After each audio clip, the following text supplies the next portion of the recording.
¿Me confirman que me están escuchando bien? Hola, buenas noches, sí, profe.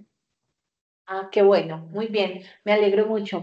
Bueno, muchas gracias por estar presentes. Mm, Después de tanto tiempo, pues vuelvo a platicar con ustedes, a encontrarnos en estas sesiones. Sé que an- para ustedes, o yo más bien, tengo una deuda muy grande con ustedes. Todavía he tenido un par de eventos sucesivos que pues no han permitido que siga la rutina normal que teníamos para vernos y para alimentar esa aula virtual. Entonces me disculpo por eso, pero yo espero que ya mañana ya he recopilado la mayoría de la información, entonces ya mañana tengo lo necesario para ya completar la información de las semanas anteriores. El día de hoy vamos a ver un tema que se continuará en el tercer corte.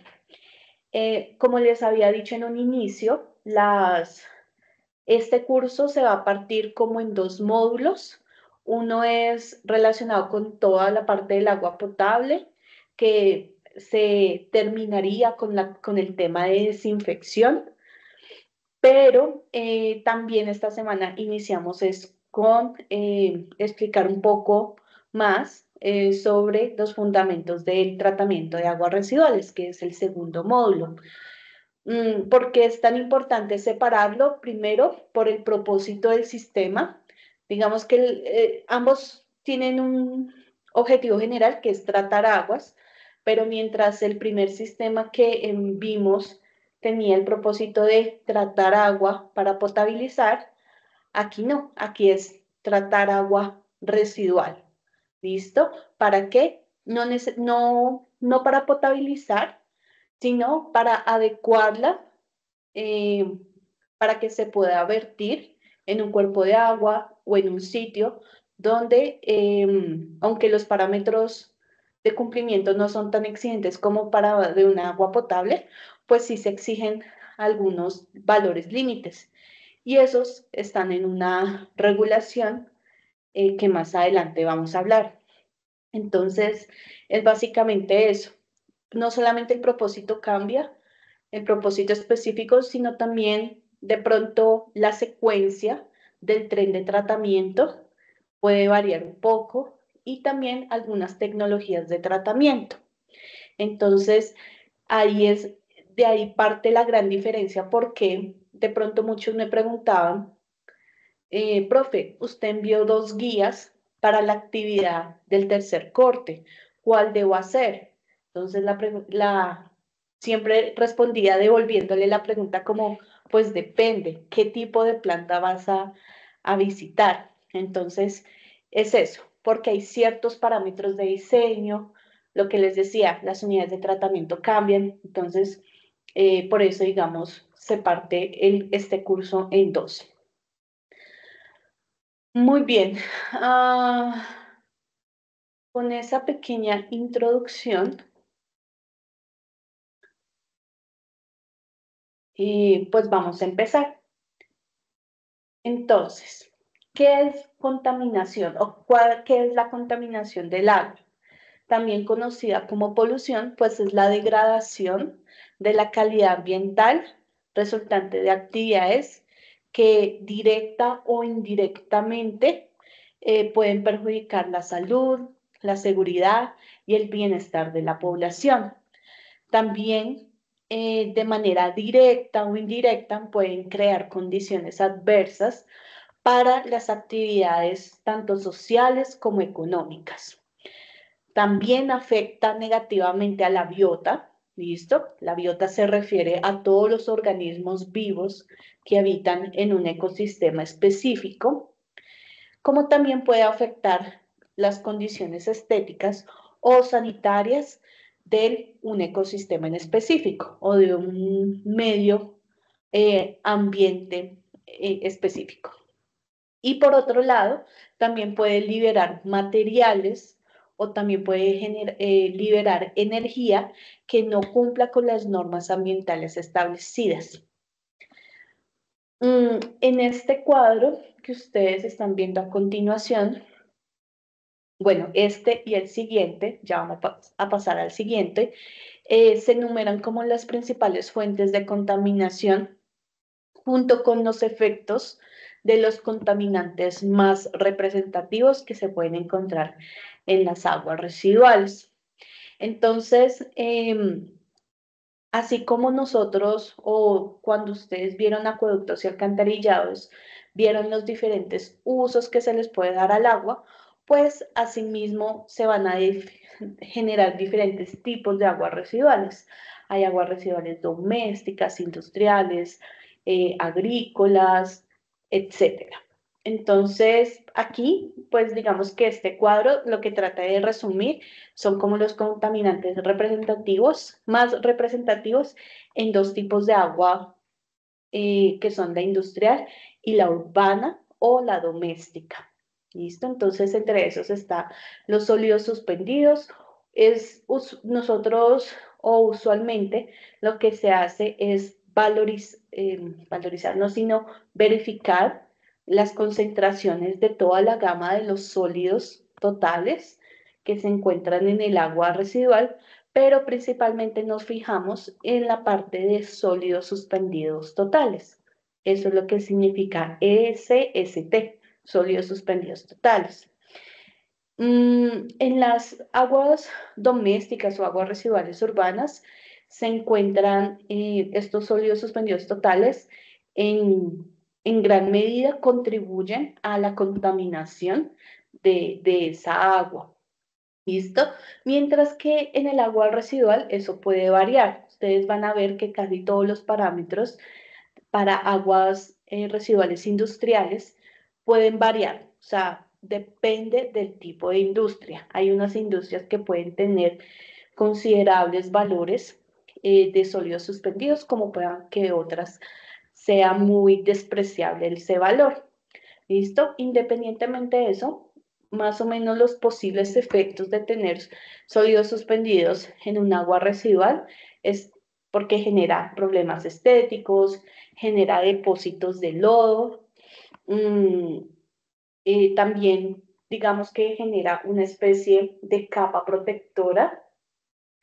Entonces muchos de los microorganismos patógenos se adhieren a estos sólidos suspendidos y pues digamos que esos mismos sólidos pues no hacen fácilmente que el organismo sea eliminado. Entonces, por esa misma razón, al igual que en una planta de potabilizadora, si usted va a aplicar una desinfección en una PETAR, en una planta de aguas residuales, hay que dejar la desinfección como la última etapa que pueda aplicar. ¿Listo? Otro agente contaminante muy representativo es la valorización de la materia orgánica biodegradable. El parámetro más representativo es la DBO, que es demanda bioquímica de oxígeno en aguas domésticas o urbanas residuales, pues también el agua doméstica se caracteriza por tener una gran cantidad de materia orgánica. En las aguas industriales puede variar. Pueda que, digamos, si estamos hablando de industria de lechera, eh, porcina, eh, pueden tener cargas sí, cargas y concentraciones de DBO muy altas, pero hay otras que no, que se caracterizan más bien por tener materia orgánica, pero no biodegradable. ¿Listo? Tener materia orgánica biodegradable representa que hay un mayor consumo de oxígeno, o sea, se pueden encontrar aguas que no hay nada de oxígeno o el de oxígeno es mínimo, por eso no hay organismos vivos no pueden sobrevivir organismos vivos en ese tipo de aguas y pues eso también genera condiciones sépticas, malos olores, degradación de materia orgánica, pero que después esa degradación genera gases que pueden ser tóxicos, pero también muy desagradables. Otro constituyente importante son los nutrientes y dentro de los nutrientes los que más uno pone mayor atención es en el fósforo y en el nitrógeno. ¿Listo? También, precisamente por todos los alimentos que nosotros los humanos consumimos, pues una gran cantidad de fósforo y nitrógeno se va a encontrar en aguas residuales domésticas. En las industriales puede variar. ¿Listo? Puede haber industrias donde se encuentre altas concentraciones de fósforo o de nitrógeno, como pueda que no. ¿Listo? De todas maneras, la presencia de fósforo y nitrógeno uno debe tenerla en cuenta porque esa puede generar crecimiento excesivo de algas. Entonces eso genera como una sopa de espinacas, por decirlo así, en donde pues no permite que la luz ingrese al cuerpo de agua, no permite que haya transferencia de oxígeno entre el agua y el aire, entonces también se pueden producir condiciones anaerobias, condiciones sépticas y eliminación de oxígeno. También digamos que hay unas especies de nitrógeno que son como el nitrato o el amonio, que por un lado el amonio puede generar toxicidad en los peces y por otro lado el nitrato puede llegar a afectar a recién nacidos. Hay una enfermedad conocida como la enfermedad azul que afecta mucho a los niños cuando consumen agua con exceso de concentraciones de nitrato. Y, y listo. Bueno, otra característica de agentes contaminantes en aguas residuales, pues es que tenga organismos patogénicos. Y el parámetro que más podemos medir en esa parte son los coliformes, ¿no? Coliformes totales y fecales. En el agua residual urbana se encuentra considerablemente, en el agua industrial varía. ¿Qué puede provocar? Pues enfermedades transmitidas por el agua. Bueno, digamos que los otros parámetros representativos que también hay que tener un poco de precaución no solamente en detectarlos, sino también procurar que el tratamiento que postulemos eh, pueda removerlos, son pesticidas, detergentes, productos farmacéuticos, entre otros. ¿Cuáles otros? Todos los que se estén encerrados en el conjunto de materia orgánica no biodegradable. ¿Listo? Estos se pueden encontrar en aguas residuales domésticas, pero no, digamos que en menor medida, en una concentración media, si se puede decir. Puede algunas aguas industriales encontrarse una gran cantidad de de estos constituyentes, como pueda que no, hay unas aguas residuales industriales específicas que sí generan un exceso de esto y que puede generar toxicidad, espumas, reducción de transferencia de oxígeno por la presencia de detergentes, y también, pues, ellos tienen la capacidad, tal como dice ahí, materia orgánica no biodegradable, pues al no ser biodegradables, eh, pues digamos que no son de fácil remoción. En cuanto a los metales, sí, a veces hay trazas de metales pesados que se pueden encontrar en aguas residuales urbanas o domésticas. En las industriales sí, hay varias, depende también de la industria, pero la industria bueno, la minería, por supuesto, está la que hace los cueros, las curtiembres también. Entonces, esas pues tienen una gran representación de metales pesados. La cuestión acá es que el metal pesado en el agua residual puede provocar no solamente toxicidad, sino que también puede inhibir el tratamiento biológico del agua residual. Las aguas residuales, más adelante lo vamos a ver, se, se pueden tratar con mediante diferentes procesos. Pueden haber procesos físico-químicos, como también procesos biológicos. Los procesos biológicos suelen ser menos costosos en la parte de adquisición y de operación. Entonces, quitarle por la presencia de metales pesados en un agua residual, eso le quita ventaja al sistema de tratamiento que yo pueda proponer, precisamente por eso, porque ya de entrada tendría que aplicar un proceso físico-químico que es mucho más costoso. Y listo. Y lo último son sólidos inorgánicos disueltos. Entonces, hay una parte, una fracción de sólidos que se encuentran en el agua residual, que son sólidos disueltos totales, que, digamos, pueden generar algún tipo de toxicidad, también puede generar algo de problemas de permeabilidad en los suelos y también hay otro parámetro representativo para evaluar estos constituyentes y son la conductividad eléctrica, esta sigla CE. ¿Listo? En aguas urbanas se encuentran en menor medida, bueno, en concentraciones medias, pero hay que ponerle atención a eso también.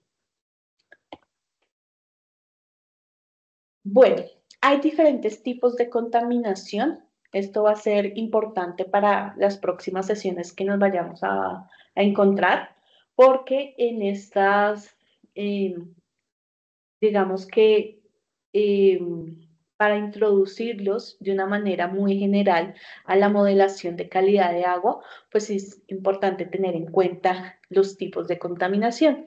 Existen básicamente dos formas en que los contaminantes pueden llegar a un cuerpo de agua. Uno puede ser la contaminación o polución puntual y la otra es la contaminación o polución difusa. ¿Listo? En la contaminación puntual, los contaminantes llegan a una masa de agua de forma concentrada en un espacio específico. Entonces, un ejemplo de eso puede ser eh, la descarga a un río de un colector o un emisario que transporta aguas residuales de una población o una comunidad. Mientras que en la contaminación difusa, los contaminantes ingresan al cuerpo de agua distribuidos a lo largo de este mismo. Este es el caso típico de contaminación transmitida por drenaje urbano de aguas pluviales, que esta llega a vertirse en el cuerpo de agua de forma distribuida y no concentrada en un solo punto. Para el curso que trata o esta segunda parte del curso que trata de plantas de tratamiento de agua residual, el objetivo es controlar la contaminación puntual mediante el tratamiento de aguas residuales previamente recogidas y transportadas. En varios países desarrollados se ha prestado una gran atención en la contaminación difusa, porque las emisiones puntuales ya como que las tienen controladas, ya las han resuelto en gran medida.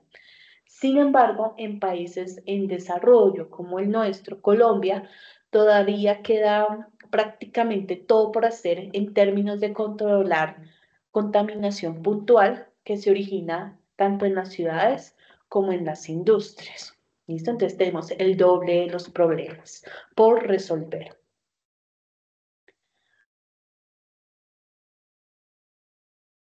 Bueno, para evaluar el impacto de la contaminación y la eficacia de las medidas de control, es necesario cuantificar las cargas contaminantes que fluyen hacia un cuerpo de agua. Para ello son necesarios estudios de campo en zonas de estudio, que incluye seguimiento de contaminantes, modelación o simulación de calidad de agua, análisis de laboratorio, mediciones de caudal y otros. Si esto no es posible, llevar a cabo pues todos estos ítems, se puede complementar con datos de literatura. ¿Listo? Más adelante les voy a mostrar varios datos que uno puede encontrar en libros de tratamientos de agua, eh, porque muchas veces nos tenemos que valer de ellos para plantear los diseños. ¿Listo? A veces la información, no toda la información que necesitamos la podemos encontrar disponible, entonces nos valemos de esto. Es importante, por otro lado, tener en cuenta que siempre va a ser necesario, bueno, aquí no es muy, no es algo que sea muy, no sé cómo decirlo, como frecuente encontrarlos. Sí, hay estudios que se realizan, estudios sanitarios en cuencas hidrográficas, pero no en todas. Pero lo ideal es que dentro de un estudio sanitario de una cuenca hidrográfica se tenga pues los datos físicos de la cuenca, que son aspectos geológicos, lluvias, escorrentías, variaciones climáticas, temperatura y evaporación, entre otros aspectos. Es necesario información sobre el comportamiento hidráulico de los cuerpos de agua, en donde podamos tener datos de caudales máximos, medios y mínimos, volúmenes de embalses, velocidades del flujo, profundidades, etcétera. También es necesario tener datos o que se incluyan datos de uso y ocupación del suelo. Entonces, entra tipos de suelos, densidades, perspectivas de crecimiento poblacional, distritos industriales, etcétera. ¿Listo? También incluir caracterización socioeconómica, también caracterización demográfica, desarrollo económico, etcétera, identificar los múltiples usos del agua, los requisitos de calidad de agua para los cuerpos de agua o para los puntos de vertimiento,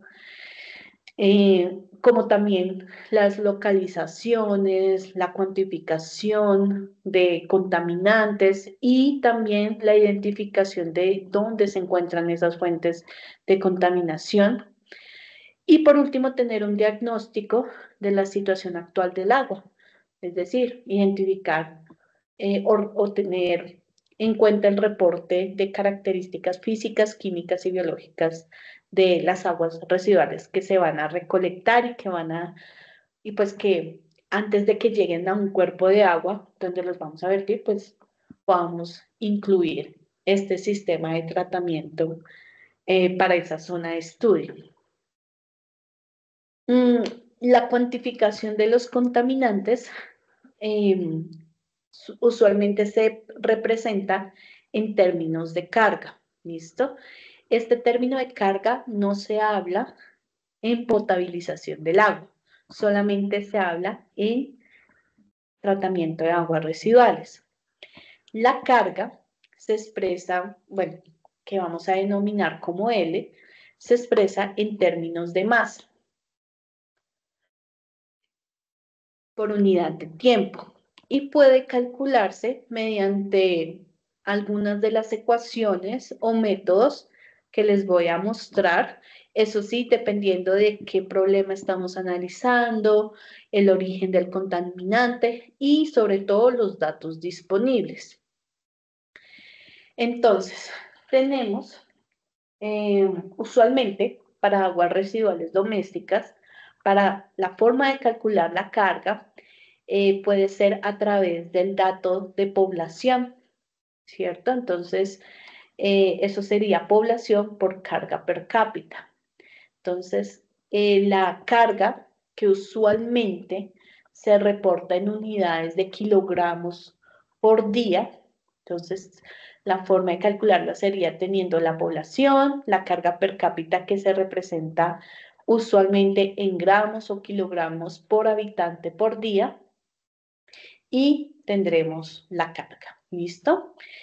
En aguas residuales domésticas e industriales hay otra forma de calcularla, y es teniendo en cuenta la concentración del contaminante, que usualmente está representada por miligramos por litro, ¿listo? Y se multiplica por el caudal. Entonces, esa es otra forma de obtener la carga. Para aguas industriales, es usual que la carga la obtengamos o la podamos estimar a través de la contribución de contaminación que puede generar una unidad producida por la producción total de esa industria. ¿Listo? Y las cargas relacionadas con un drenaje superficial se pueden calcular como el producto entre la contribución por unidad de área por el área que se está evaluando. ¿Listo? Si ustedes se dan cuenta, pues ahí están las diferentes ecuaciones. La que pues nosotros nos concentramos más un poco en sistemas domésticos, de aguas residuales domésticas, o este curso, digamos que el alcance es solamente para aguas residuales domésticas, pero se pueden dar cuenta que cualquiera de estas dos formas lo pueden calcular. ¿Listo? Un ejemplo de eso, vamos a evaluar la carga que puede generar una industria. Entonces vamos a,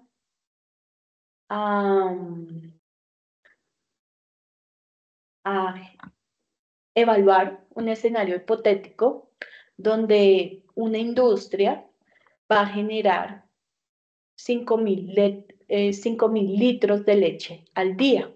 Entonces, esos 5.000 litros, queremos saber cuánta carga contaminante puede llegar a generar. ¿Listo? Entonces, como les decía, es posible que nosotros, y ni siquiera la empresa, la lechera, sepa cuánta carga en específico ellos puedan generar. Pero en la literatura uno encuentra este tipo de tablas donde relacionan las características del agua residual para algunas industrias.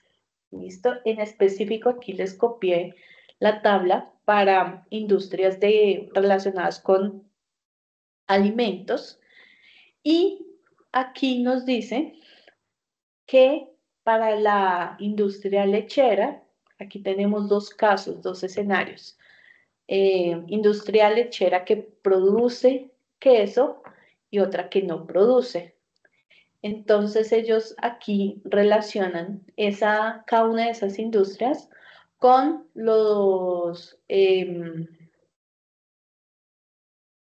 con la carga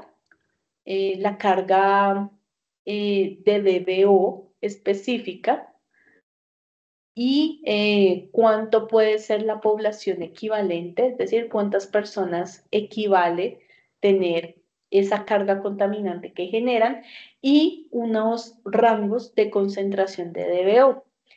Es usual que las cargas las calculemos o las estimemos en términos de DBO, pero también puede ser en términos de nitrógeno, de fósforo, de cualquier contaminante. ¿Listo? El más utilizado es DBO, pero puede ser cualquiera. Entonces, para este caso, vamos a seleccionar la industria que genera quesos también. ¿Listo? Y ellos dicen que la DBO, la carga de DBO específica, puede variar entre 5 a 40 kilogramos por unidad producida. ¿Listo? Entonces, ¿Esto qué quiere decir? En este caso, la unidad producida para parametrizar todo es 1000 litros de leche. Entonces, por cada 1000 litros de leche, ellos pueden generar cargas de DBO entre 5 a 40 kilogramos. ¿Listo? Para este caso, vamos a seleccionar una carga mínima de 5 kilogramos de DBO por cada 1000 litros de leche. Entonces, para calcular la carga, voy a tomar la carga específica de DBO y la voy a multiplicar por la producción, que en este caso son 5000 litros de leche al día. Entonces, tenemos que la carga específica son 5 kilogramos de DBO por cada 1000 litros de leche producida por la producción de la industria que estoy evaluando. ¿Listo? Debo procurar que cuando haga estos ejercicios, como en todo, pues verificar las unidades, porque muchos de ustedes o muchos de nosotros, si no hacemos las conversiones adecuadas, pues nos pueden dar valores bastante erróneos.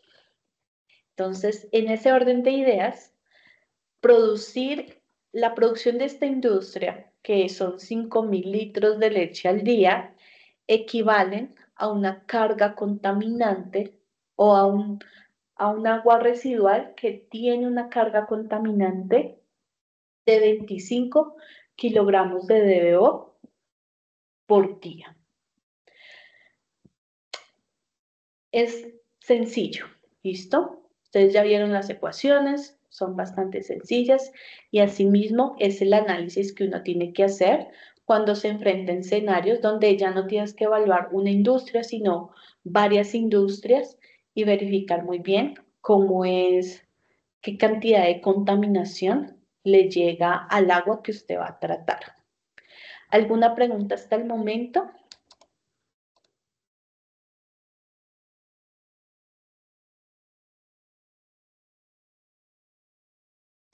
No, profe, por mi parte no.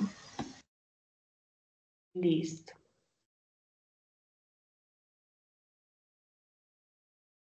Bueno, las aguas residuales domésticas están compuestas aproximadamente de un 99.9 de agua. El porcentaje restante, que es 0.01, es una fracción de sólidos orgánicos e inorgánicos, tanto suspendidos como disueltos, así como también microorganismos.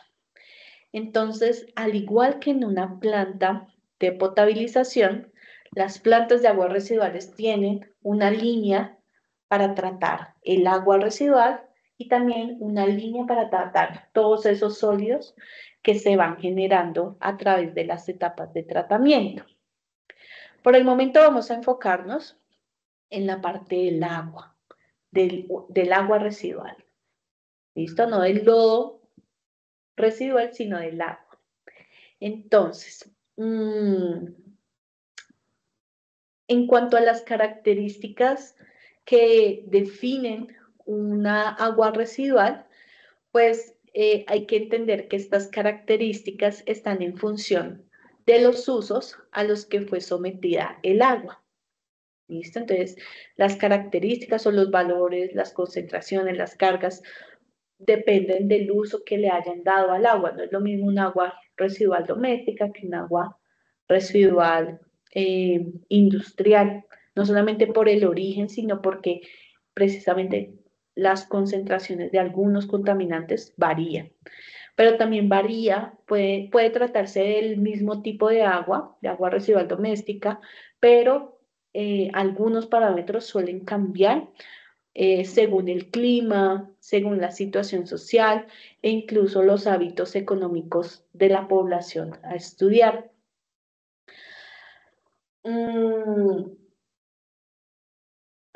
Bueno, a la hora de diseñar una planta de aguas residuales, normalmente no interesa determinar los distintos tipos de compuestos que componen las aguas residuales. Esto no solamente se debe a la dificultad para realizar varias de estas pruebas de laboratorio, sino también a que los resultados en sí no son directamente utilizables como elementos de diseño y operación. Hay unos que sí, pero la mayoría no. Por lo tanto, muchas veces es preferible utilizar parámetros indirectos que reflejen pues el potencial contaminante del agua residual. Y los vamos a ver a continuación. Entonces, por ejemplo, tenemos dentro de los parámetros físicos que se evalúan en un agua residual, están algunos sencillos: temperatura, color, olor y turbidez. Cada uno, digamos, de acuerdo a lo que dé, hace inferir sobre las condiciones en las que se encuentra el agua residual. Entonces, por ejemplo, en cuanto a la temperatura, usualmente la temperatura de un agua residual es superior o es ligeramente superior a la de un agua que se utiliza para abastecimiento. ¿Listo? La temperatura es importante controlarla a lo largo de la operación y a lo largo de las etapas de tratamiento, porque tiene una influencia muy grande en la actividad microbiana que se realiza en el tratamiento. Como les decía, uno procura y pues las aguas domésticas, que son esencialmente o tienen esencialmente materia orgánica biodegradable, pues uno utiliza tratamientos biológicos. Y en esos tratamientos biológicos, el corazón son los microorganismos. Ellos son, mentiras, no son el corazón, son el cerebro del tratamiento. Entonces, la temperatura juega un papel fundamental en esa parte. También influye en qué tan soluble los gases se encuentran en esa agua residual, y también influye en la velocidad de las reacciones químicas. Pues por supuesto, como hay materia orgánica, entre otros contaminantes, y pues se va a adicionar como métodos de tratamiento oxígeno, algunos químicos, entre otras cosas, pues la idea es que esas reacciones químicas se lleven a cabo, y la temperatura también juega un papel importante en esas reacciones. En las aguas residuales podemos distinguir el estado de estas mismas de acuerdo a su color. Aquellas aguas residuales que uno puede notar que son de tonos grisáceos, uno puede decir que es un agua residual fresca. ¿Listo? Que seguramente se ha generado en su momento sin mucho tiempo de antelación, y pues digamos que asimismo no huele, tiene un olor perceptible, pero no es tan desagradable. ¿Listo? Mientras que aguas residuales con tonos muy oscuros, casi negros, pues son aguas residuales que llevan mucho tiempo generadas, hace mucho tiempo se generaron, llevan mucho tiempo reposadas, y usualmente generan olores muy desagradables debido al gas de sulfuro de hidrógeno y otros gases que se generan por la descomposición de la materia orgánica. En cuanto al olor, pues digamos que para aguas residuales industriales, el olor depende del tipo de la industria que se está generando. Para la industria lechera, el agua residual recién salida, pues no es tan perceptible el olor, es muy tenue. Pero a medida que pues se queda es decir, queda mucho tiempo reposada, pues ahí empieza a oler muy maluco. No como a huevo podrido, como si huelen las aguas residuales domésticas, pero sí tiene unos olores particulares que dependiendo de la persona, sí puede, no podría soportarlos. ¿Listo? Y en cuanto a la turbidez, pues generalmente las aguas residuales que recién se generaron, que son las más frescas, por decirlo así, generalmente tienen mayor turbiedad. Las que llevan más tiempo reposadas no tienen tanta turbiedad porque la mayoría de los sólidos se han depositado en el fondo del lugar en donde se encuentran. Bueno, otras características, bueno, entre las características químicas de las aguas residuales domésticas están los sólidos. Les dije que usualmente los sólidos en general, todas sus gamas se evalúan, pero digamos que más que los sólidos totales, nos interesa es más los sólidos suspendidos volátiles y los sólidos disueltos totales. Ah, y por supuesto los sedimentables, que con los sedimentables es como evaluamos la capacidad de sedimentabilidad de de las partículas que se encuentran allí, poder evaluar o estimar los volúmenes de lodos que se pueden generar. En cuanto a la materia orgánica, pues como les decía, muchas veces hay un parámetro de medición directa que se conoce como COT y se llama carbono orgánico total. Pues es una medida directa por la cual le da mayor certeza a uno de cuánta materia orgánica hay, pero evaluarla no es sencilla y suele ser muy costosa. Entonces se utilizan otras medidas indirectas que suelen ser preferibles por fácil acceso, más económicas, y aún así, por ser una medida indirecta, pues no significa que no refleje el potencial de contaminación. Entonces, entre esos está el DBO5, que es demanda bioquímica a los 5 días, demanda química de oxígeno. La otra, DQO, es demanda química de oxígeno. Y también hay otro parámetro que más adelante vamos a revisar, que es la DBU última. ¿Listo?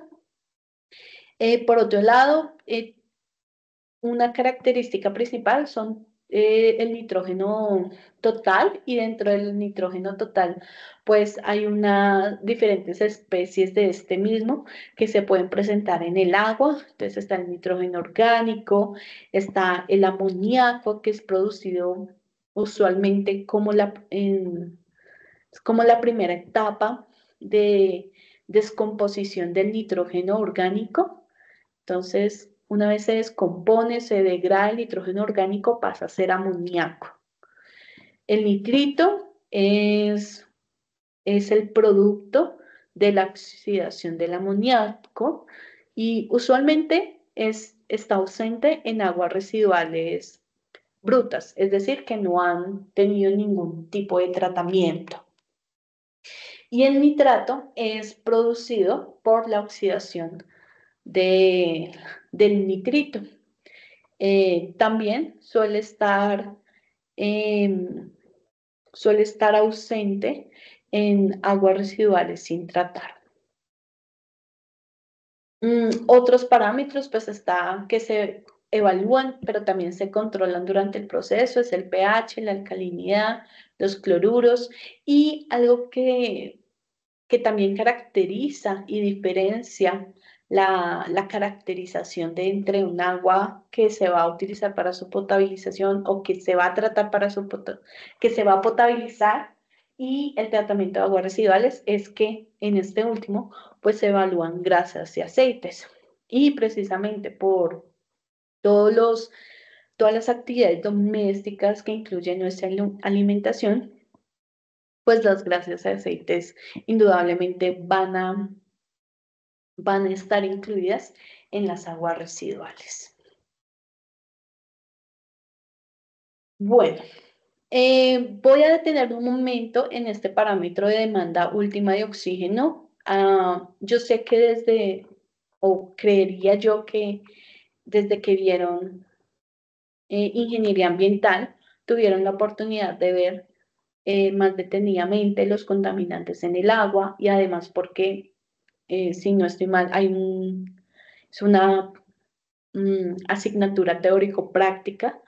Entonces, dentro de los laboratorios tuvieron que evaluar contaminantes en el agua, creo yo, pero quiero detenerme en este parámetro en específico, porque, bueno, en este y en otros dos que vamos a ver a continuación, porque mucho se habla de la DBO 5, y pues la DBO, que ya sabemos que es la demanda bioquímica de oxígeno, corresponde al consumo de oxígeno ejercido durante los primeros 5 días. Sin embargo, al final del quinto día, hay una estabilización de la materia orgánica, pero aún no está completa y sigue continuando degradándose, aunque en un ritmo más lento, eh, durante otro periodo de semanas o días. Después del quinto día, el consumo de oxígeno puede considerarse insignificante.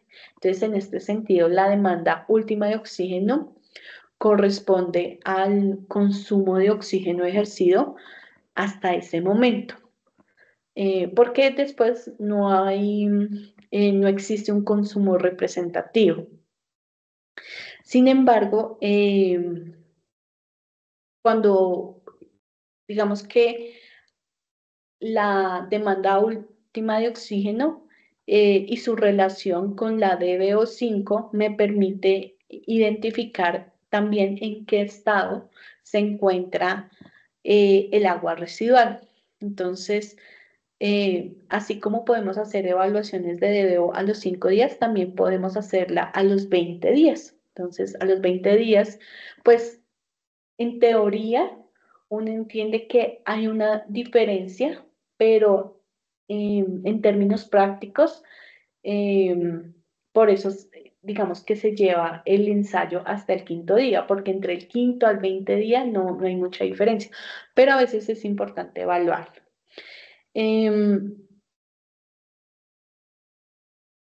Bueno, entonces lo que les decía, la relación entre la DBO última y la DBO 5 me permite identificar el estado de las aguas residuales. Y cuando tenemos esos dos valores y hacemos la división, podemos verificar si es un agua residual concentrada o de baja concentración. Entre mayor sea la relación entre DBO última y DBO 5, pues más baja será la concentración de este tipo de contaminantes, de materia orgánica. ¿Eso es bueno o malo? Depende. Para el tratamiento biológico, que es el que uno usualmente utiliza, uno procura que haya una gran concentración de materia orgánica, porque sin materia orgánica los microorganismos que estén presentes en el tratamiento no van a tener suficiente alimento, que es la materia orgánica, para generar el tratamiento. Entonces, por esa misma razón, no es, no es ideal tener alcantarillados combinados, porque cuando se combina un agua residual con un agua pluvial, pues lo que hace es que el agua pluvial no es tan contaminante como el agua residual. Entonces, lo que sí tiene es una gran cantidad de agua y lo que va a hacer es diluir la contaminación. Y cuando llega diluida, el tratamiento tiende a inhibirse, es decir, a no ser tan eficiente como debería ser. Entonces, es importante tener en cuenta eso. Bueno, otras relaciones que hay que tener en cuenta es la de las relaciones entre la demanda bioquímica de oxígeno y la demanda química de oxígeno, DBO y DQO. Dependiendo de la magnitud de la relación entre estos dos parámetros, se puede extraer o se puede identificar la capacidad de biodegradabilidad del agua residual y el método de tratamiento a utilizar. Entonces, para valores bajos de relación de DQO y DBO, que puede ser menor a 2,5, menor a 2,5, pues lo que se puede inferir es que la fracción biodegradable en esa agua residual es alta. Por lo tanto, es un buen indicador para que yo pueda utilizar un tratamiento biológico para esta misma. Para valores intermedios entre la relación de DQO y DBO, es decir, que de valores entre 2,5 y 3,5, quiere decir que hay una fracción inerte, es decir, que no es biodegradable, existe aunque no es muy alta. Sin embargo, eso da pie para que uno tome como una segunda opinión a través de estudios de tratabilidad para verificar si esa agua con esas condiciones es viable para el tratamiento biológico. Entonces, hasta el momento sabemos que las aguas residuales domésticas pueden llegar a presentar valores de relación, bajos valores de relación de QO y DBO o valores intermedios, porque estas se caracterizan por tener, tener una fracción de contaminación biodegradable alta o relativamente alta. Y por supuesto, pues estas usualmente son tratadas con tratamientos biológicos. Pero aquí va como, digamos, el último rango que debemos también verificar. Y es que los valores altos de la relación de DQO y DBO, es decir, valores entre 3,5 a 4, infieren que en esa agua residual la fracción inerte es alta, ¿listo? Es decir, que no es tan biodegradable como en los otros escenarios. Y eso es un indicador para que no podemos utilizar un tratamiento biológico, sino que aquí sí es necesario un tratamiento físico-químico. ¿Listo? Para las aguas residuales domésticas sin tratar, se pueden encontrar relaciones de DQO y de DBO que pueden ser entre 1,7 a 2,4. Sin embargo, en el caso de aguas residuales industriales, esta relación puede variar. ¿Listo? Bueno, otro aspecto importante del uso de esta relación es que la relación de QO y DBO también varía a medida que las aguas residuales pasan por las diferentes unidades de tratamiento de una planta de aguas residuales.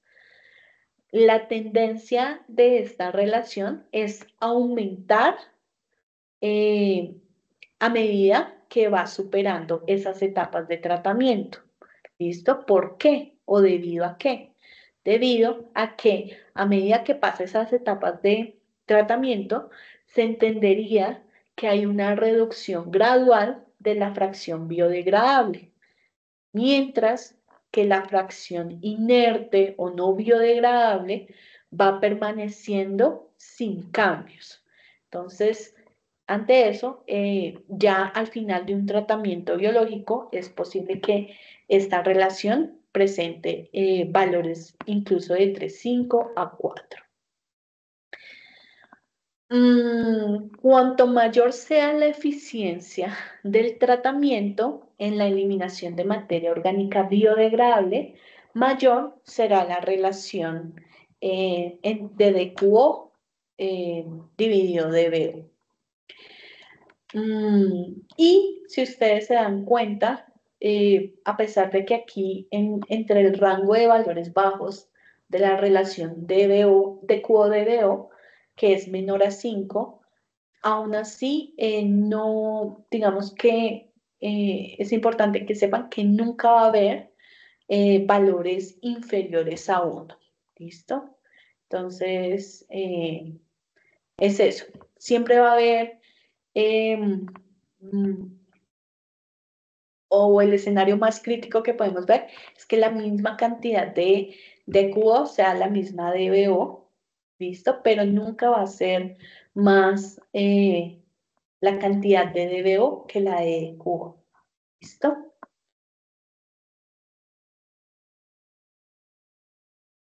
Bueno, en cuanto al nitrógeno, en aguas residuales, en un agua residual, determinar la forma predominante de nitrógeno puede también proporcionar indicaciones sobre el grado de contaminación de esta misma.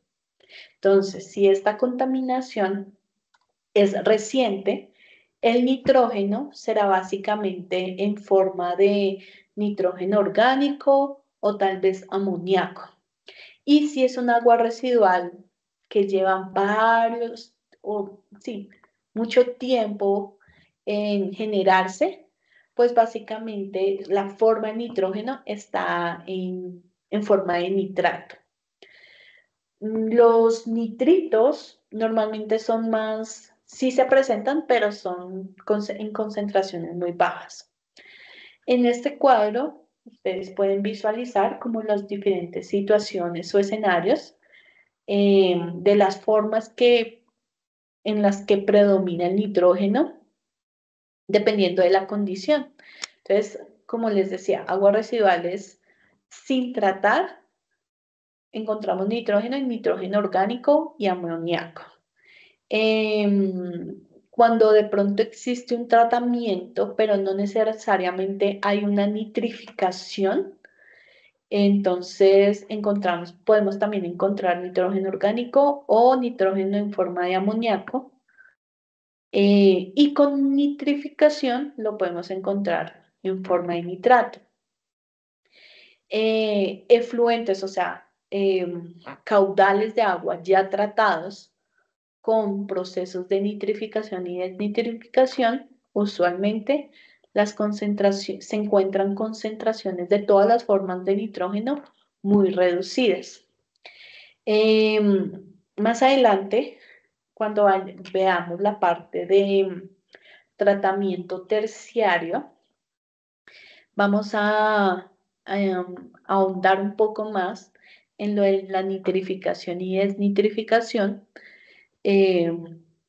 porque pues digamos que no es un proceso que usualmente se aplique en nuestras plantas municipales o incluso en las ciudades. No es usual, especialmente porque nuestra norma permite o no es exigente sobre ese aspecto. Algo que ha sido muy criticable desde que se emitió la última versión de esta resolución, la única y la última que ha tenido, y es precisamente eso, porque en la parte de nutrientes que son fósforo y nitrógeno, no se pide un valor máximo admisible para el vertimiento. Se nombra en la norma, pero simplemente dice evalúe y reporte, pero no más. Entonces, eso hace que las plantas no tengan esa obligación de aplicar tratamientos para eliminar el nitrógeno en el agua residual. La nitrificación y la desnitrificación son procesos netamente biológicos, hacen parte del ciclo del nitrógeno en los ecosistemas, particularmente en los sistemas de aguas residuales. Estos procesos generalmente son realizados o se aplican junto con diferentes tipos de bacterias y lo que hacen es ayudar al nitrógeno en sus distintas formas en transformarse, ya sea facilitando la disponibilidad o eliminándolas completamente del agua residual. La nitrificación lo que intenta es convertir el amoníaco en nitrito y ese nitrito pasarlo a nitrato. La desnitrificación lo que intenta es hacer un proceso inverso, en donde algunas bacterias en específicos convierten esa última especie de nitrógeno que está en nitratos y la convierte en gases de nitrógeno o en oxígeno o en óxidos de nitrógeno, lo que hace que fácilmente se puedan liberar a la atmósfera y que el agua quede libre de ese nitrógeno. Entonces, pues más o menos es como la introducción a este tratamiento, pero vamos a ahondar un poco más adelante. Aquí hay otro que habla de contaminación remota en un cuerpo de agua. Entonces, cuando existe este escenario, la forma más predominante en nitrógeno es el nitrato. Contaminación remota hace referencia a aquella contaminación que afecta áreas alejadas de la fuente de emisión o de la fuente de descarga. Es decir, se genera en un lugar específico, pero sus efectos o contaminantes se transportan a otras áreas distantes. Entonces, a eso hace referencia la contaminación remota.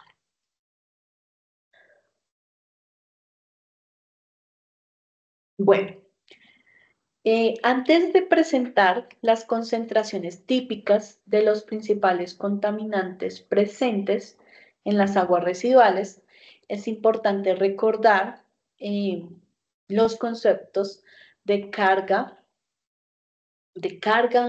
per cápita y concentración. Entonces, la carga per cápita, la carga per cápita representa la contribución de cada persona, de cada individuo, expresada en una masa contaminante por unidad de tiempo. ¿Listo? Entonces, por eso, usualmente las cargas per cápita están en gramos, sí, en gramos, porque kilogramos es bastante excesivo, pero está en gramos por habitante por día. Esa es la unidad más común para representar la carga per cápita. Por ejemplo, aquí cuando se habla de el aporte per cápita de DBO, es el valor que usualmente uno utiliza, son 54 gramos de DBO por habitante por día. Entonces yo, Margarita Hernández, genero 54 gramos de DBO diarios. Es como el valor promedio. Por otro lado, pues la carga, pues hace referencia o corresponde a la cantidad de contaminante por masa por unidad de tiempo. Y hay una relación entre concentración y carga. Entonces, la concentración de un contaminante, yo lo puedo puedo obtenerla a través de una relación entre carga y caudal. Entonces, la concentración, que puede ser gramos por metros cúbicos, que es equivalente a las unidades más utilizadas, que son miligramos por litro, se puede calcular como la carga la carga dividido en el caudal. ¿Listo? Esa es la fórmula generalizada. Este valor de 1000 es para hacer el cambio de unidades, porque usualmente la carga totalizada, o sea, no por individuo, sino totalizada, pues se representa en kilogramos por día. Aquí me permití compartirles estos cuadros que les van a ser de gran ayuda cuando ustedes estén diseñando este tipo de sistemas, porque aquí relaciona los parámetros que anteriormente habíamos mencionado, que son representativos o son contaminantes principales en las aguas residuales, y su contribución per cápita. ¿Listo? Entonces, si ustedes tienen el número de habitantes, más o menos podrían estimar cuánto es la carga total si tienen en cuenta esta contribución. ¿Listo? Entonces, por ejemplo, en materia orgánica, esto teniendo en cuenta que son parámetros de aguas residuales domésticas. ¿Listo? No son industriales, sino domésticas. Entonces, por ejemplo, el DBO, usualmente las cargas per cápita pueden estimarse entre 40 a 60. ¿Listo? Aquí hablan de un valor típico de 50, pero el más utilizado es 54. ¿Listo? Y aquí también tenemos una relación de concentraciones. Entonces, usualmente la cantidad de BDO ¿en qué? En las aguas residuales domésticas es mayor, es menor que el de QO.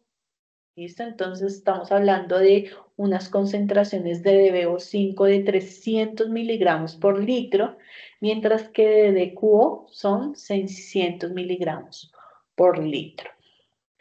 En cuanto a los nutrientes, pues digamos que en mayor concentración se encuentran nitrógeno orgánico y el amoníaco en concentraciones de 20 a 20 y 25 miligramos por litro respectivamente, y el fósforo sí se encuentra en concentraciones un poco más pequeñas, que puede ser alrededor de 7 miligramos por litro. ¿Listo? Aquí hay otra tabla con valores similares de concentración que también pueden ser utilizados. Y así como hay estas dos tablas, hay muchas más.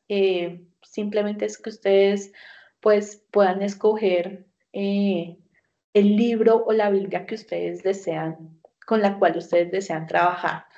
Eh, También pueden, dentro de los diseños, se pueden montar diferentes escenarios de cargas, de la carga mínima, la carga máxima, para verificar esa variación dentro del diseño y establecer como los escenarios más críticos. ¿Listo? Bueno, aquí está otro cuadro, pero este cuadro ya relaciona la caracterización en términos de organismos patógenos. Entonces, aquí está la contribución per cápita, los valores el rango de contribución per cápita y la concentración promedio. ¿Listo? De cantidad de organismos por 100 mililitros, por cada 100 mililitros. ¿Listo? Que es lo que usualmente uno reporta cuando evalúa los organismos patógenos en un agua residual. Bueno, vamos a hacer un ejercicio sencillo para retomar todos estos conocimientos que vimos el día de hoy. Entonces, la idea es calcular la carga de nitrógeno total en un caudal que va a llegar a una planta de tratamiento de agua residual. ¿Listo? Recuerden que todo lo que llega al sistema es afluente y todo lo que sale es efluente. Entonces, esto es un agua sin tratar, va a llegar a una petar, y lo único que sabemos es que su concentración, la concentración de nitrógeno total en esa agua es de 45 miligramos por litro y que el caudal es de 50 litros por segundo. Entonces, vamos a hacer ese ejercicio.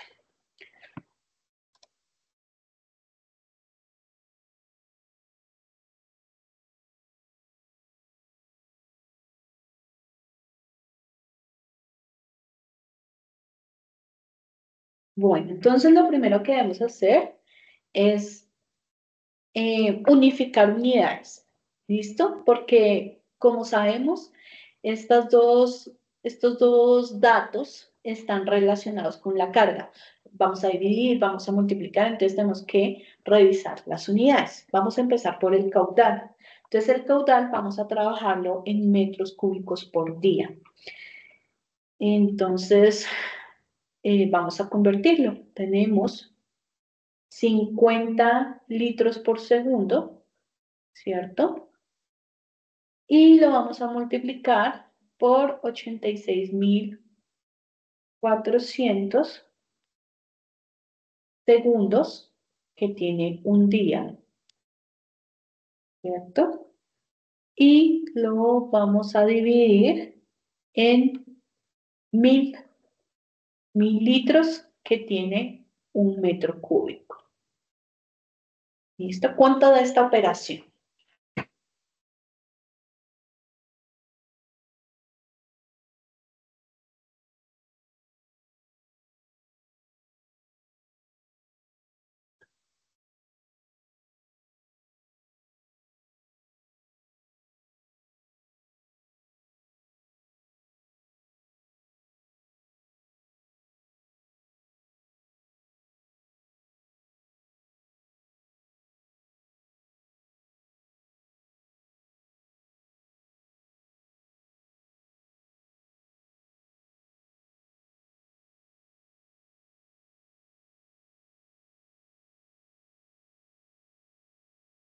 Profe, a 4.320.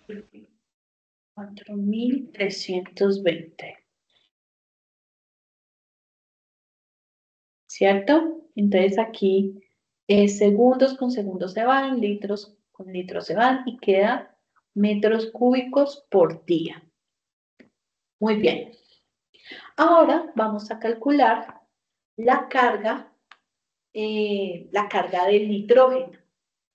Entonces, la carga que habíamos definido que la nomenclatura era L sería igual a la concentración del contaminante, en este caso del nitrógeno, por el caudal.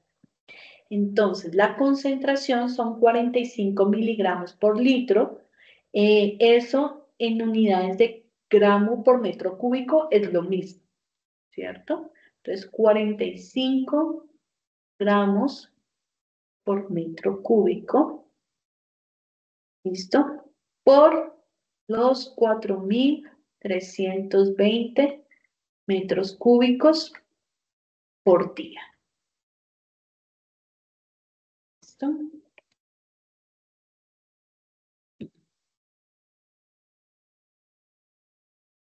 ¿Cuánto da este producto? Ah, esperen. Y la carga, como les decía, las cargas totalizadas usualmente se representan en kilogramos día.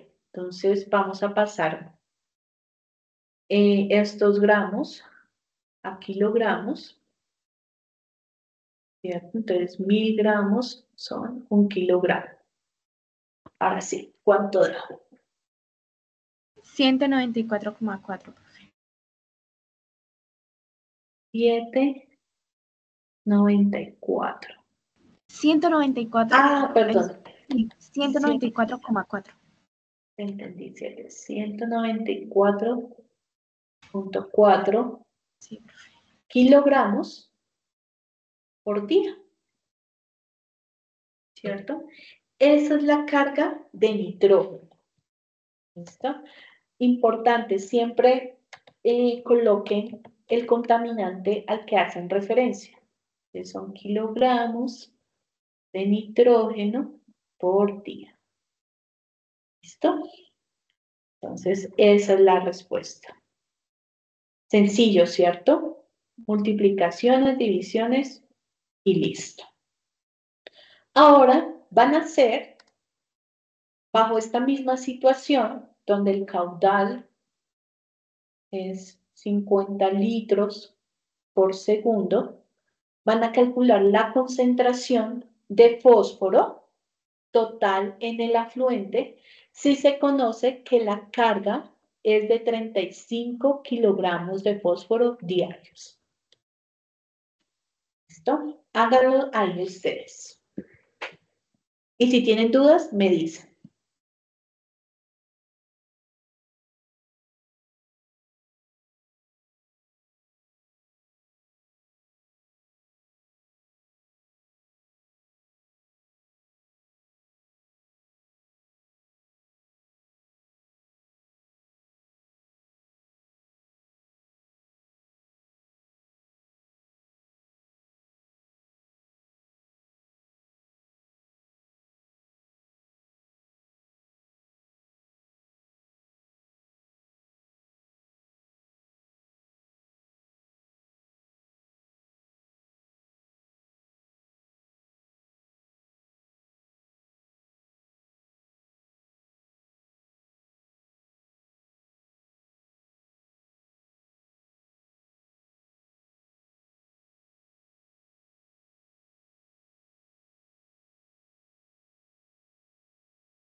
¿Cuánto les da? Profe, una consulta, ¿será 8.1 miligramos? Sí, sí, está bien. Vamos a hacerlo aquí para todos, ¿vale? Entonces, tenemos, de aquí ya sabemos por el cálculo anterior que el caudal es 4.320 metros cúbicos por día, ¿cierto? Y la concentración, que usualmente está en miligramos, se representa como miligramos por litro, es igual a la carga, que en este caso está en kilogramos por día, dividido en el caudal. ¿Listo? Metros cúbicos por día. Entonces, la carga que nos dieron fue 35 kilogramos de fósforo por día y dividido eso entre 4.320 metros cúbicos por día. Entonces, ahí nos va a dar. ¿Listo? Esto sería día con día se va. Y aquí necesitaríamos multiplicar, perdón, hago esto. Aquí tendríamos que multiplicar por 1.000 para pasar los kilogramos a miligramos y los litros y los metros cúbicos a litros. Entonces lo multiplicamos por 1.000 gramos por kilogramo. ¿Listo? Entonces, ¿eso cuánto te daba, Catherine? ¿8 punto qué? 8.1. Ok, 8.1 miligramos por litro. Miligramos de fósforo por litro. Muy bien, ¿alguna duda de los que están presentes? No, profe, por mi parte no, a mí también me dio igual. Bueno.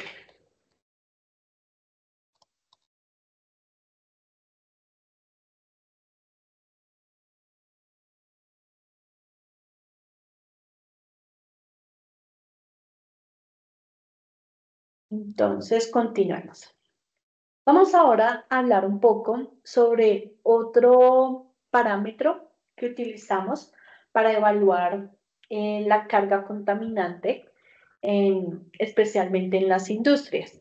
Y eso es la población equivalente. Entonces, la población equivalente hace referencia al número de personas que serían necesarias para contribuir con una cantidad equivalente en términos tanto hidráulicos como orgánicos, especialmente en referencia a la DBO, de la cantidad y carga orgánica de residuos industriales. Entonces, hay diferentes formas de calcular la población equivalente. Entonces, una de esas es esta ecuación, donde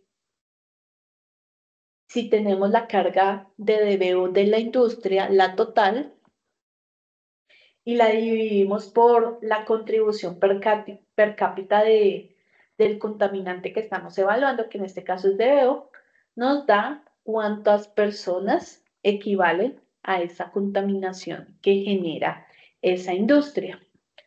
¿Listo? Entonces, vamos a hacer un ejemplo con la industria lechera. ¿Listo? Entonces, aquí tenemos nuevamente que en esta industria se generan o se producen 5.000 litros de leche al día. Entonces, hay que seleccionar un valor de carga per cápita que represente la contribución de cada individuo por unidad de tiempo.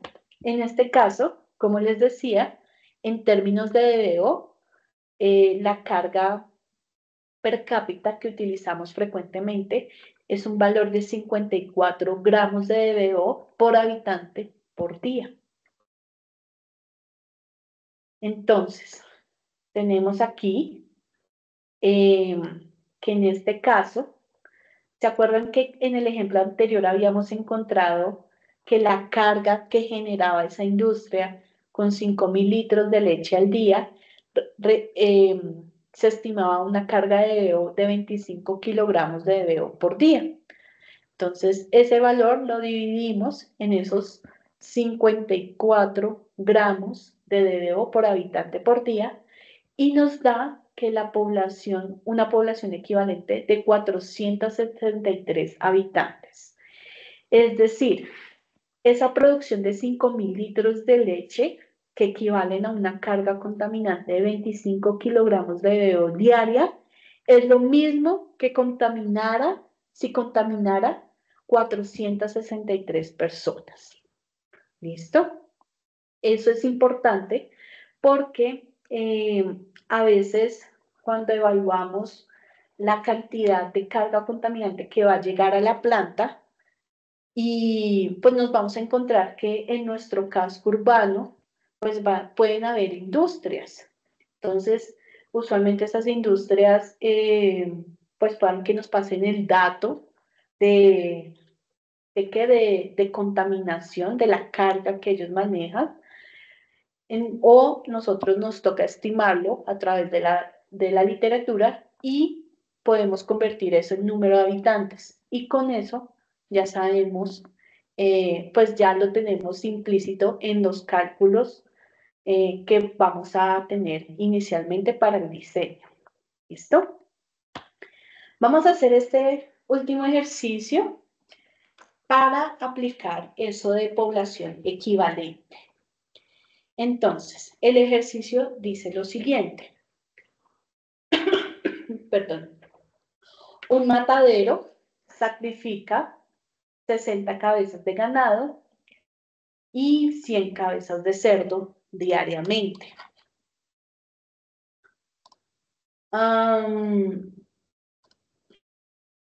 Teniendo en cuenta que el valor promedio de la carga es de 3 kilogramos de DBO por vaca sacrificada y que una vaca, lo que hace una vaca es igual a lo que hacen 2.5 cerdos, estime la carga total de DBO producida, la población equivalente, el caudal de las aguas residuales teniendo en cuenta que el caudal promedio es de 2 metros cúbicos por vaca sacrificada o por 2.5 cerdos sacrificados.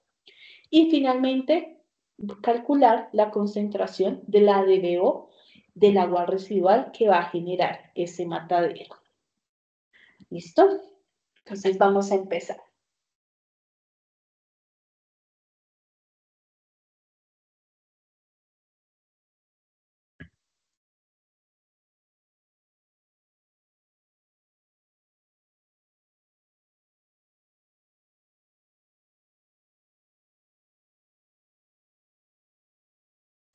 Entonces, para calcular la carga, vamos a empezar con calcular la carga de DBO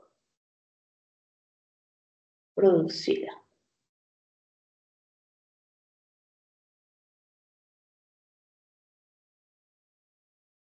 ¿Listo? Entonces nos dicen, en un principio nos dicen que la carga promedio es de 3 kilogramos de DBO por vaca, ¿cierto? Por vaquita. ¿Y cuántas vacas nos dicen que sacrifican? Sacrifican 60 cabezas de ganado. Entonces, vamos a multiplicar por 60, ¿cierto? Que son 60 vacas diarias. ¿Y cuánto nos da esto, por favor? 180, profe. Así. 180 kilogramos de DBO por día, ¿cierto? Y esto es lo que producen las vacas. Por otro lado, tenemos también los puerquitos. Entonces, los puerquitos nos dicen que, nuevamente, el valor promedio de la carga son 3 kilogramos de DBO por vaca sacrificada y una vaca es igual a 2.5 cerdos. Entonces, esto sería así. 3 kilogramos de DBO5 de DBO por cada 2.5 cerdos. Y los multiplicamos por el número de cabezas de cerdos sacrificadas, que serían 100 cerditos sacrificados diariamente. ¿Cuánto nos daría esto? 120, profe. 120 kilogramos de DBO por día. ¿Listo? Entonces, en total, la carga total sería lo que generan el sacrificio de 60 vacas más el sacrificio de los 100 cerditos. Entonces sería 180 más 120. 120. Y esto nos daría 300 kilogramos de DBO diarios. ¿Listo?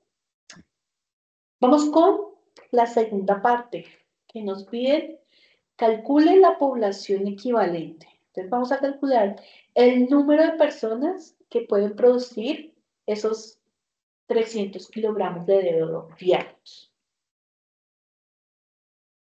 Entonces, esto hagámoslo en otra hojita. Entonces, aquí, población equivalente.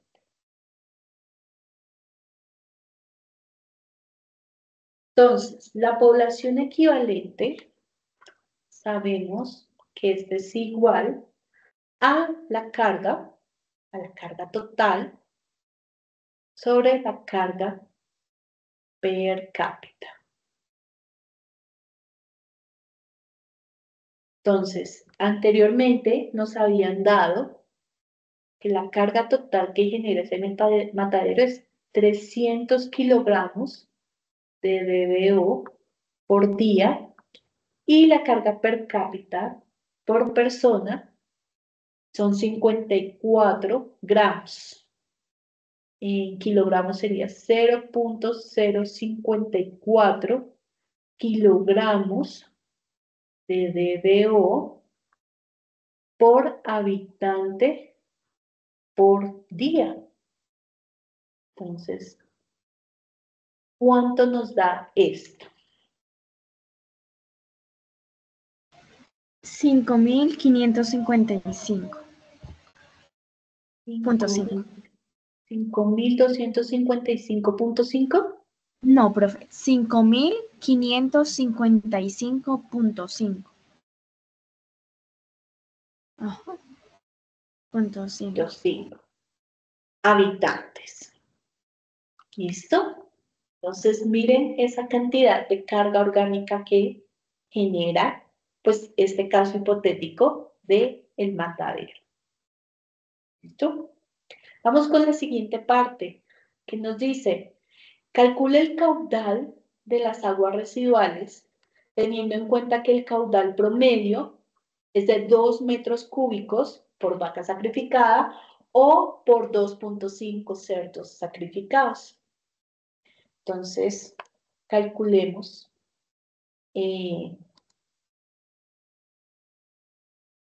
esa cantidad de agua residual. ¿Listo? Cuantificación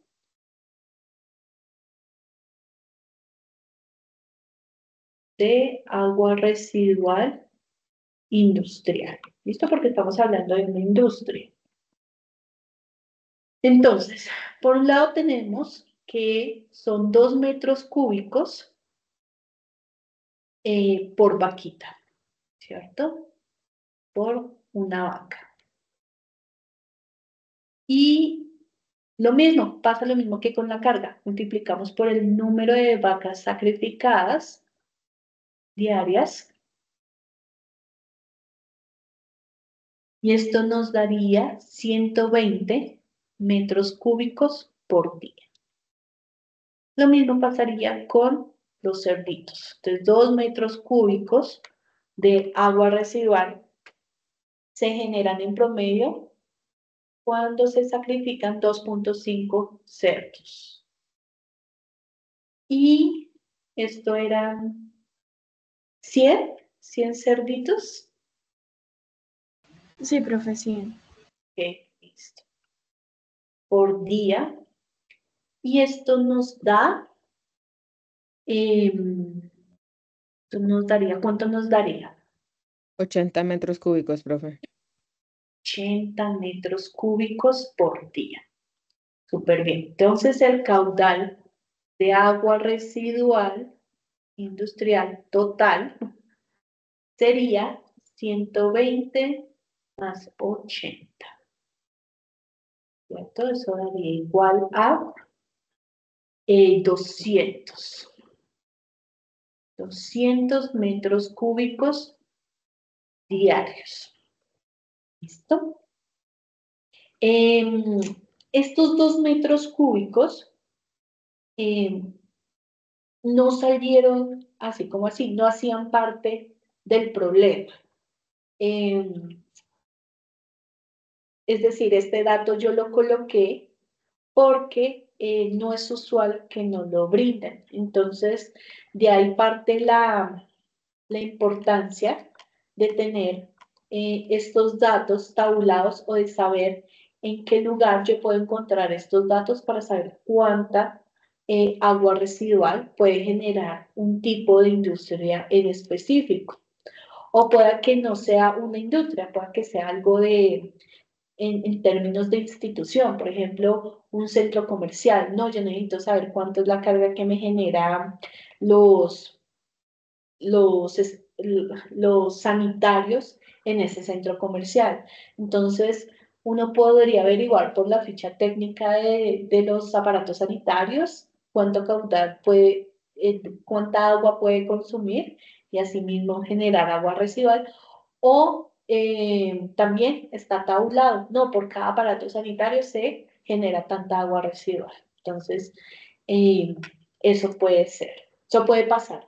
¿Listo? Entonces, la última pregunta nos dice, calcule la concentración de DBO en el agua residual.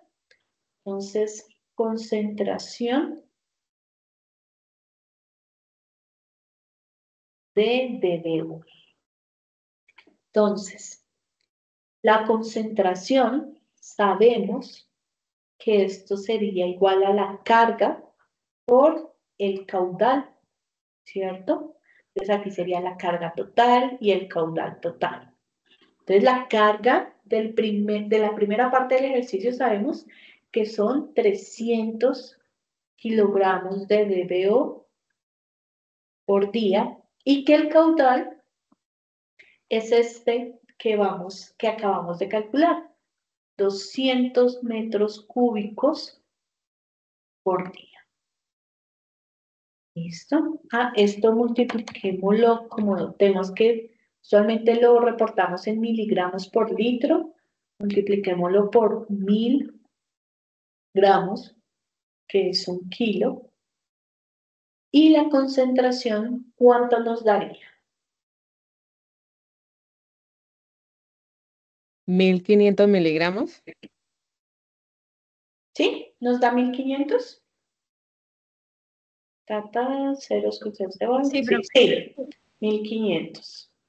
1500 miligramos por litro.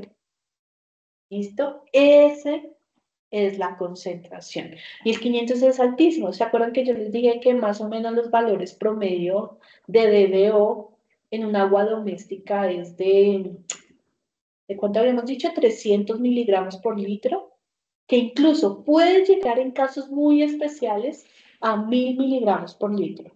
Pero claro, en un agua industrial es mucho más grande estas concentraciones, tanto de DBO como de QO.